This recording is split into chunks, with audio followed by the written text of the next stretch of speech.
Okay, in today's mini lesson, we are going to look at acids and bases. We're going to address three questions. What is an acid and a base?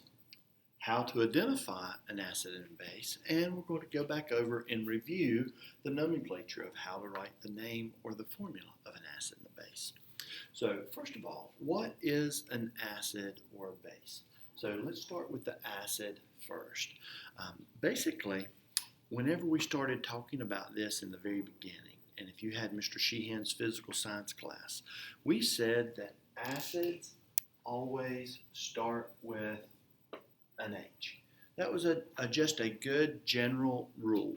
But now we're to the point where we need to be a little bit more specific. So what is an acid? Well, it donates a proton. I always get somebody who says, well, what does that mean? That means that when it is in water, you will get a positive hydrogen ion. You say, well, why did you say that it donates a proton?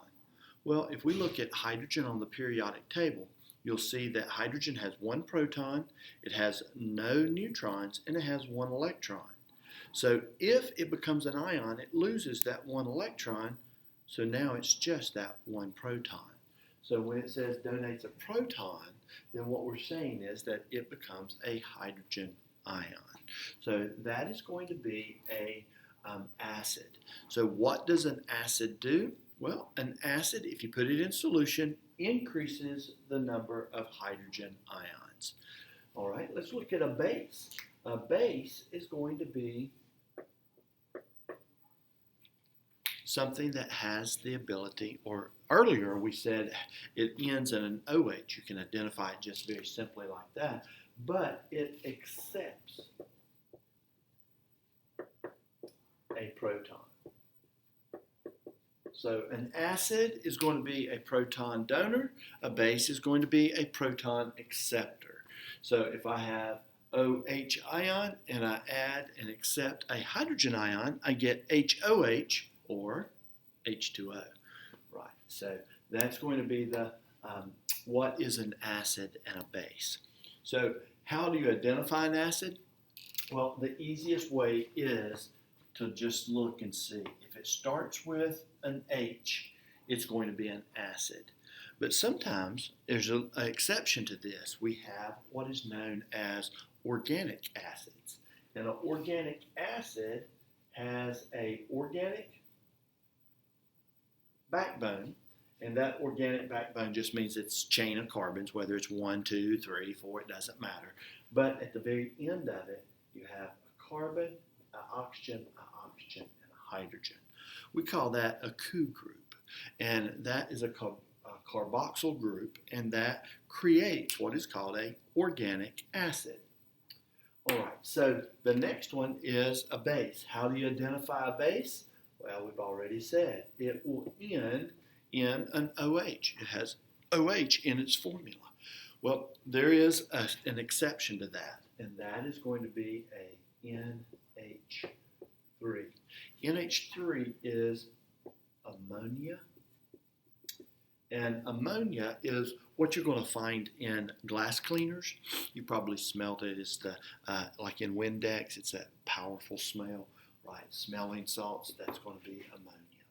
So how do you identify an acid? It will either start with an H or it ends in a Cu group, COOH. How do you identify a base? It ends in OH or it could be ammonia. Those are the easiest ones. All right, let's look at nomenclature. How do you go about naming or writing the formula for acids and bases? Very simple. If it's an acid that starts with an H, then it either has to be a binary acid or a polyatomic acid. If it is a binary acid, it has H and one other element. This one is a chlorine. So what I do is I just write the word chlorine, but since it's an acid, we're going to drop the ene and we're going to put chloric acid. So that would be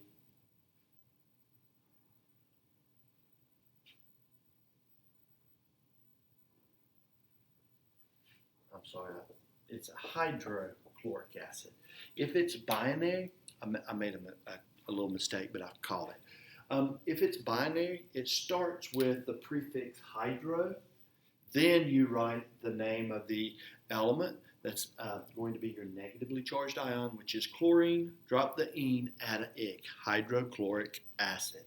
So that is a binary acid. In a polyatomic acid, we do not write hydro.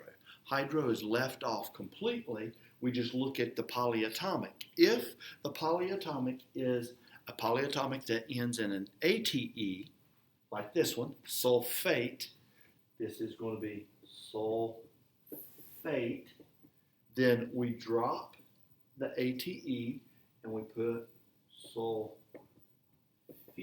add the IC acid.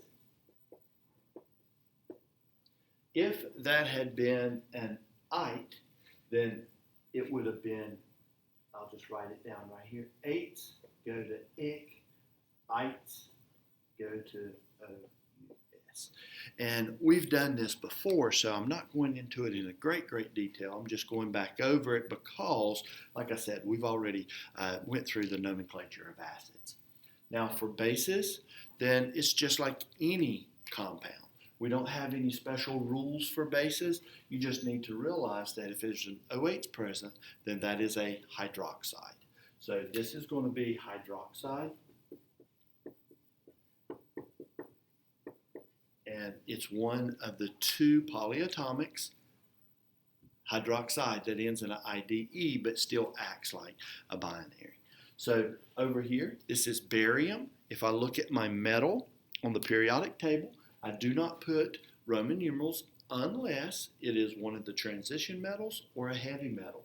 So this would be called barium hydroxide. All right, so in this video, it was a very short introduction. We went over what is an acid, what is a base. We also covered how to identify them just looking at them. And then we also talked about how to go through and name or write the formula of a binary acid, a polyatomic acid, or a base. I hope this has helped. Thank you.